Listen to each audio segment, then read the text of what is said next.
Hi Scrappers, today I wanted to show you my Old Curiosity Shoppe mini album I just finished.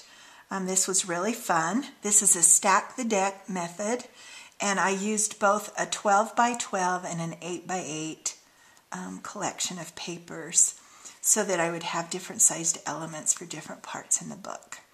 So on my cover, as soon as I saw this cabinet, I knew that was what I had to put on my front cover because with all the papers, that just popped out to me. So when I make a mini album, I always decide before I start making it what my cover's going to be like, and I save those papers out.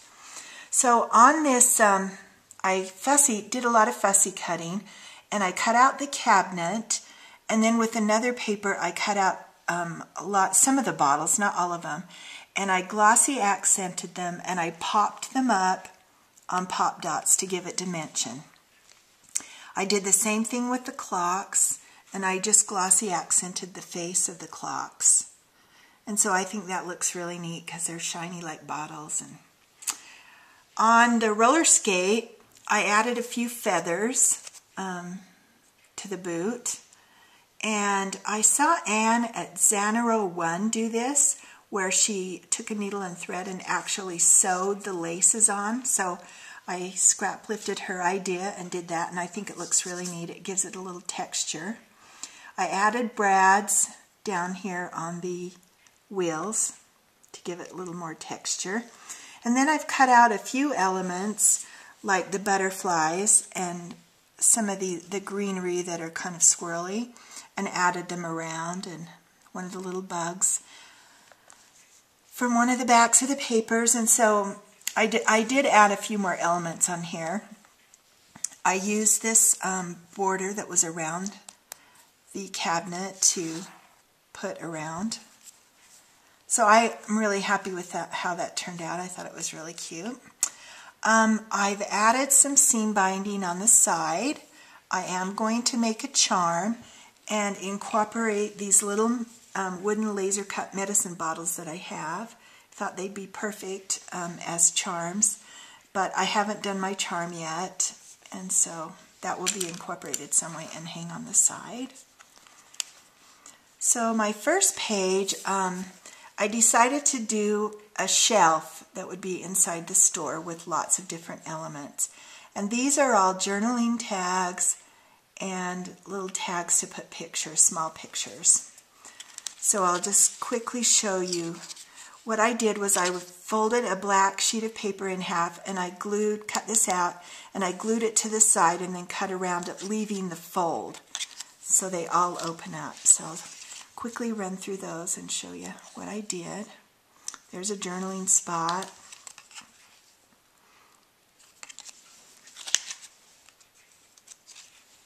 That one I just left blank.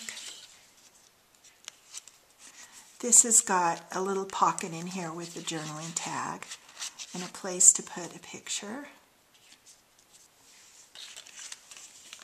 Here's the postcard.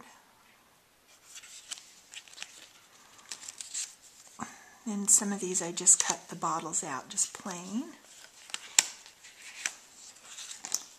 Here's another little bottle.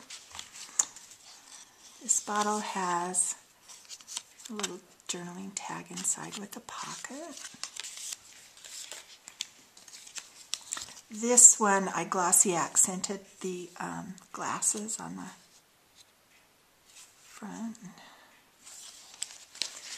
So there are so many fun elements to use to make these little tags. So I just thought this will be, I can use these from anywhere in my book. All the tags and stuff are interchangeable.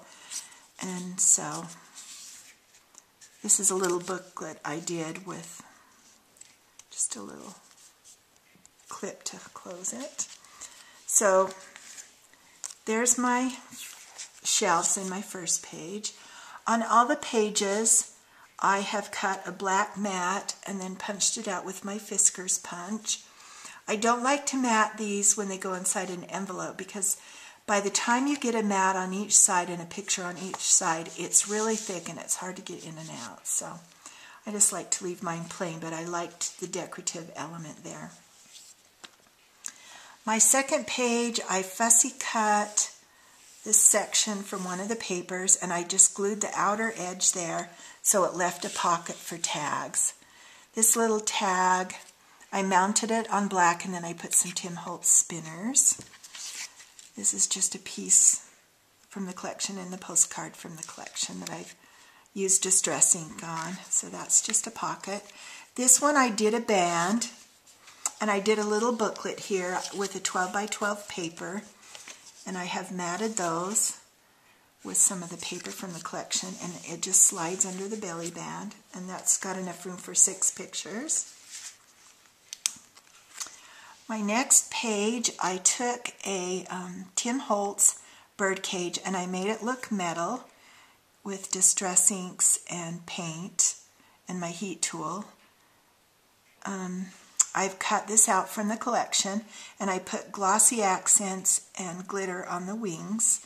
I did the same with the pig's wings, and then I just put this pig behind so he looked like he was in the cage, and another pig coming to see him. This will fit tags or pictures behind it.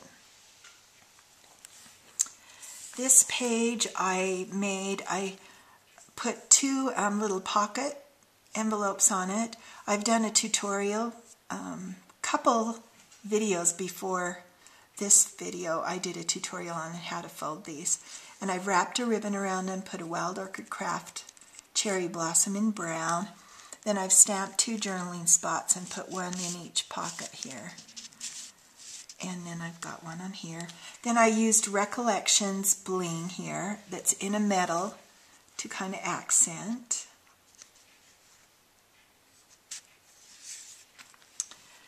The next page, I loved this paper. This was one of my favorite sheets.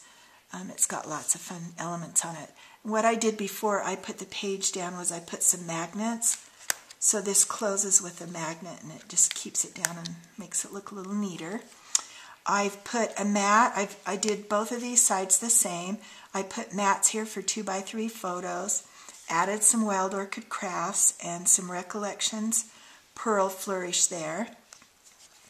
And on this, and then I've put a magnet under here before I glued down the paper. And then when you open it up, there is a pocket with some tags and some mats in it.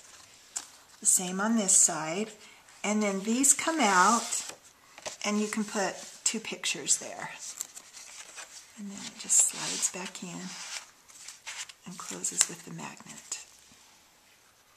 So that is part 1 of my Old Curiosity Shoppe mini. Stay tuned for part 2.